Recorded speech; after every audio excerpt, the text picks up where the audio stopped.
Welcome to The Business That Pays with Adam Tolliver from Artisan Financial Strategies, where we mind the business that pays you. In this podcast, we empower successful families and business owners to make informed decisions about their finances through courageous conversations. Through his expertise as a practicing investment advisor representative with Eagle Strategies, LLC, a registered investment advisor, Adam teaches you how to create a wealth ecosystem by combining a practical technical framework with your personal, family, and community values. Join us for this journey where Adam normalizes sustainable wealth building and gives you the keys to make courageous, proactive financial decisions. Many of us have likely daydreamed or entertained the what-ifs that come with a major payday, like winning the lottery or hitting it big with a unicorn business idea. But sudden wealth events happen much more often in some common and less fantastical ways. And when they do, they bring about a host of challenges, opportunities, and considerations. With us, Adam Tolliver. First, Adam, tell me, what is a sudden wealth event? Thank you, Patrice. A sudden wealth event is an event that forces you into the stewardship of significantly more money and resources than you've ever been responsible for at one time. So this could be an inheritance from a relative or a parent, could be an insurance settlement, could be you've sold a business for a large lump sum, could be a severance package or retirement event. So you could be receiving funds that you've saved for a long time, or that, maybe it's deferred compensation or something, but you've never actually just gotten a big chunk of earnings at one time. It could be a cash bonus, divorce, an IPO business you work for. Maybe you started at a startup and you were one of the early employees, and now it's about to go public, and all of a sudden, whoa, a lot of money, right? And everybody is all very happy in the office. Exactly. And so, of course, the scale and the magnitude of these types of events can vary quite a bit. For someone that could be $100,000, for someone else, it could be $10 million. I mean, there's a wide range that could happen, but you find yourself having to deal with and responsible for a lot more than you ever have been at one time. You've won a lot of money, or you've come into an inheritance and it's a lot of money. What feelings do you see in people? There is a term coined sudden wealth syndrome. And a lot of the times people can feel paranoia and isolation, fear. They have fear of blowing the money. They have discomfort with who knows and who doesn't know that they've, come into money, changing relationships and the way people perceive or communicate with you, the way you communicate with people. And unfortunately, all of these things can lead to some destructive and self-sabotaging type of behaviors. So it's really something to be on guard for. And one of the ways that you can do that is to be prepared, especially if you have the opportunity to anticipate this type of event occurring. So if you know that you work for a company that may go public at some point, if you know that you've been building a business and at some point you plan to sell it, right? Like some of these things you can anticipate. Obviously, some things are actually quite sudden. And so you can't quite, be ready. But that's one of the reasons I wanted to have the conversation on the podcast today is, one, to broaden the way people think about sudden wealth events and realize that there are some ways and considerations that need to be made for just everyday events that could happen. And then two, we can talk through what are some of the ways that we can start to anticipate what we may face when that happens. And that is exactly my next question to you. How do you prepare? So it's always good to have a financial plan in place first, like just for your everyday life, right? Your normal income, your normal plans, the things that you plan to do.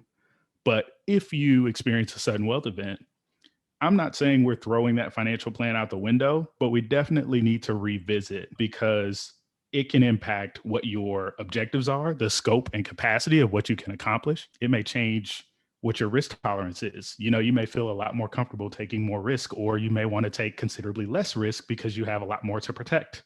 And your timelines may change. If you have a sudden wealth event and you are planning to retire in 20 years, you may say, do I want to work another 20 years? And so revisiting your financial plan and really starting that process over. So in some cases, it may be a few tweaks. In some cases, it may be a full overhaul. But that's the first thing that you want to do. I can see changing objectives most definitely, especially if you've got a sizable amount of money there. Absolutely. Absolutely. And that's a big part of what you need to do when you've got a lump sum of money. You need to contextualize it, right? Yeah. Like what is or isn't a lot of money depends on a lot of things. And when we talk about, again, going to our 4 pillars, which we've had our episodes on here on the podcast, a big part of it is always related to time, right? Like $1 million is a lot of money. It's not necessarily that much money if you need it to last for the next 30 years or the next 40 years. You see what I mean? So like understanding what your timelines are, what your time horizon is, can really help you contextualize how much that money really is for you. And also just understanding how much $1 million is. Yes, absolutely. And a big portion of a financial plan is prioritizing. So what can we do and what can't we do and what makes the most sense to do when? Mm-hmm. That's a big part of it. Cash flow and taxes.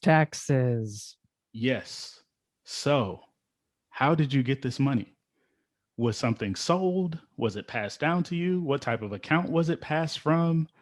Is it a life insurance policy? All of these types of questions are going to impact the tax consequences tied to this wealth event. Is it going to be counted as ordinary income in addition to the income that you had this year? So these are the types of things that we want to understand because, of course, we need to make sure that we carve out enough to pay those taxes and not think about it after that, right? So we want to make sure that we take care of that issue and it doesn't catch us off guard. Another thing that we want to think about is, okay, now that I have this money, what does it mean for the rest of my life, my spending, my expenses? How are these things being impacted? Do I have enough money to consider not working anymore? Am I at a point in my life where even if I have this type of money, what would I do if I don't work? Do I want that? You know what I mean? So figuring out what is the impact on your cash flow. And then of course, what is the impact from a taxable standpoint? There's also the reality that someone can inherit wealth without inheriting cash, without inheriting liquidity, which can be somewhat frustrating and complicated. But let's say you inherit a percentage of ownership in a business. You had a family member who left their stake in their business to you, and that business is illiquid, but all of a sudden you've got something on your balance sheet that is boosting your net worth to be $10 million because the business is worth 20 million and he left you 50%. Well, that's a weird situation to be in, right? So you've got to figure out what are the actual implications of that? What are my options? And what can I do with that ownership stake? So that type of planning needs to take place. Yeah, something like that, especially if you're really not interested in the business. Correct. Yeah. And so figuring out what are the implications if I sell this interest? What are my options? How can I do that? Who would I do that to in a way that, I feel like would honor my relative or whoever sent it to me. So figuring out those pieces is a big part of it as well. The taxes on a windfall from the lottery, Adam. But what are we talking there? Well, it's going to vary by state, but the good thing is typically they're going to give you the check with that part taken care of already. That's true. They're not going to play around about that part. So that takes a little bit of that work away. All right. Now you've come into money. Are you more liable? Is somebody going to look at you and say, hey, I could sue you now. You have money. Yeah, that's going to depend. Yeah. But that is a consideration. Are you exposed to more liability or litigation as a result? And if so, how can you start to protect your assets? And so asset protection, we're talking insurance planning. We're talking umbrella insurance, just to make sure that, like, generally speaking, right, you're covered, right? Figuring out life insurance. Some people believe in self-insuring. So evaluating, well, with this type of money, do I still need the life insurance policies that I've been paying on, or can I accelerate the pay of those policies so that I don't have to pay them anymore? And then there's also the estate planning angle, which is if my net worth is now above the estate tax exemption and a portion of my estate is going to be taxable, how can I plan in a way that will allow my family to be able to pay that? Maybe one of these days we'll do an episode that'll take a deep dive on really wealthy people who lost massive assets because their families did not have the liquidity in their estate to pay the estate taxes. It's actually a very long and fascinating list. Wow. Adam, can you give us some overview of a case like that? Yes. One of the most famous here in the last 30 years or so is Joe Robbie, the founder of the Miami Dolphins. He passed away in 1990, and his family ended up having to sell the Dolphins football team and the stadium in order to pay the estate taxes. Are you kidding me? Nope. And they sold it for much less than what it's worth now. And don't get me wrong, they're fine. They're doing all right. But this is a function of estate planning. And at the time, what tends to happen is if you've got an estate that is worth a lot of money, so you have a very large net worth, but a considerable portion of that estate is in assets that are not liquid. It's not cash. So you can't just readily pay it. You can't write a check. And in this case, we're talking about a football stadium and a football team, both worth a lot of money, but they also put you considerably above the estate tax exemption, which at the time was much lower than it is now. Right now, the estate tax exemption is upwards of $11.5 million. So if you're not worth more than $11.5 million, you're probably fine. But Joe Robbie was worth a lot more than that, and the exemption was a lot lower at the time. And so his estate was taxed, I believe, about $47 million estate tax. And you would think he would have thought ahead and planned. What I will say is that a lot, and I do mean a considerable amount, some surprising names, which I'll be happy to talk about in another episode. We must do this one. Yes, we must. But a considerable amount of very wealthy and very sophisticated people do leave gaps in their estate planning. And sometimes that may be a lack of planning. Other times it may be stubbornness and resistance to planning with their advisors who surely may have had this conversation with them. There are, and a lot of this goes into psychology, but it is not uncommon for people who do very well to think that they are exempt from certain natural orders in life and just do not think about certain things for superstitious reasons, for whatever you want to call them, but they're like, that's not happening to me. My family's fine. We'll be good, whatever. And so unfortunately, there are quite a few instances, and we do see and hear a lot of different stories about different celebrities who will pass away and won't have anything in place. And estate planning is really, really important to me because I don't think that people understand the impact that poor planning or a lack of planning can have on your surviving family members. Mm-hmm. And, we see families literally ripped apart. I mean, siblings not speaking to each other, families not speaking to each other over, amounts of money that may make an impact, but ultimately should not be worth the relationships that are that close. All right. We do need to do a podcast on this, so we will. So all you listeners, keep your ears open. It will be coming. Now, I would like to think that if I were to win the lottery, a sizable lottery, I would be very quick to want to share that money with charities and other organizations close to my heart. What about that? Yes, that is a big part of making that decision. I think there's an altruistic bone in most people's bodies. And I think it's not uncommon to sort of daydream and think, well, if I had this, I would definitely want to help out here. And maybe you've got some places that you volunteer at, or maybe it's your church or your fraternity or sorority, just an organization that's near and dear to your heart. And you know that you could make a big impact. And so in doing that, there are considerations to make about what's the most efficient way to do that. What's the most tax advantage way? How can I do it and still be able to benefit, myself, my family, etc. And so navigating charitable giving is a big part of a decision to make when it comes to a sudden wealth event. What's a reasonable amount to give and how do I give it? And that doesn't just go for charities, but it also goes for gifting to family and friends. If you want to do something nice for the people in your life, you may be creating some tax implications for yourself and for them. So we want to make sure that that's done in a thoughtful way. I'm still thinking about that lottery, that if I were to win it, I'd also want to keep some of it for me. Oh, absolutely. And preserve that wealth. Yes. What about that? Yes. So your long-term investment strategy, and really, again, we have to contextualize how much wealth has been generated. And we have to do that with time. So we're always going to pay attention to, well, how old are you? Where are you in your life cycle?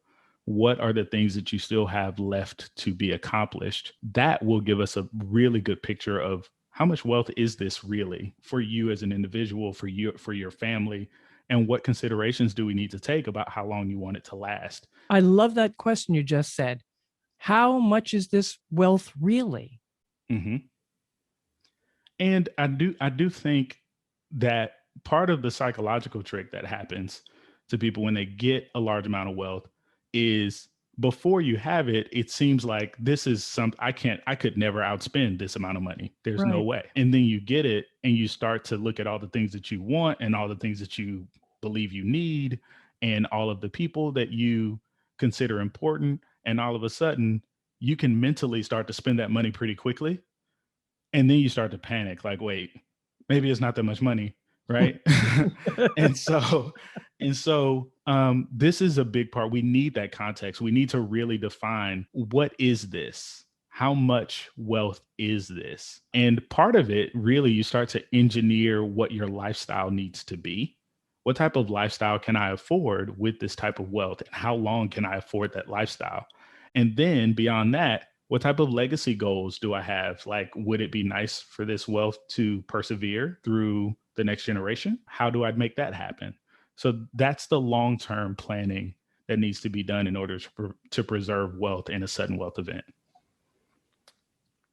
And there are so many priorities there. You were just mentioning some. Is there one priority that people seem to ignore? Although, can you really ignore a priority? That's a good question in itself. But is there something that they should pay more attention to and you don't think they do? I do think that a preservation of close relationships, and going back to the initial point, which is beware sudden wealth syndrome. Mm-hmm. I think that having a good, strong support system and even some professional counseling to work through, and that may be at the individual level and at the family level, because relationships can change. There are competing needs and priorities and goals within a family. If you're married and you have a sudden wealth event, or if your spouse has a sudden wealth event, things can change. And so I think the immediate thing is, how do you protect your relationships from the strain that comes with major decisions around this new wealth? I think that's a big part. And often, and this is not just in sudden wealth situations, but even in situations with families that have built a strong income or built a business, and they have accumulated wealth, and now they're raising children in a wealthy environment. A lot of wealthy families have very strong concerns about the lessons that their children learn and what type of people their children are going to be, because their reality is kind of warped by this is what they know. And so I really think that's a great question. And I think that priority of relationships and the people that your wealth is going to impact, that's a big part. Adam Tolliver, that was a very thoughtful answer, and I appreciate that. How can people contact you if they've got some questions, or maybe they've got some sudden wealth coming in? Yes, you can reach me at workingwithadam.com. So when you do win the lottery, Adam might be the first person you should call. But wait, that's after your mother. Call her first. Definitely call mom. I'm Patrice Sikora, and let's talk again later. Thank you for listening to Business That Pays. Click the subscribe button below to be notified when new episodes become available. The information covered and posted represents the views and opinions of the guest and does not necessarily represent the views or opinions of the Artisan Financial Strategies or Eagle Strategies, LLC, a registered investment advisor. The content has been made available for informational and educational purposes only. The content is not intended to be a substitute for professional investing advice. Always seek the advice of your financial advisor or other qualified financial professional provider with any questions you may have regarding your investment strategies. Adam Tolliver, registered representative offering securities through New York Life Securities, LLC, member FINRA SIPC, a licensed insurance agency. 1125 Cambridge Square, Suite C, Alpharetta, Georgia, 30009. 404-210-9311. Financial advisor offering investment advisory services through Eagle Strategies, LLC, a registered investment advisor. New York Life Securities, LLC, and Eagle Strategies, LLC are New York Life companies. Artisan Financial Strategies, LLC, is not owned or operated by New York Life Securities, LLC, or its affiliates. Neither Artisan Financial Strategies, LLC, nor its advisors provide tax, legal, or accounting advice.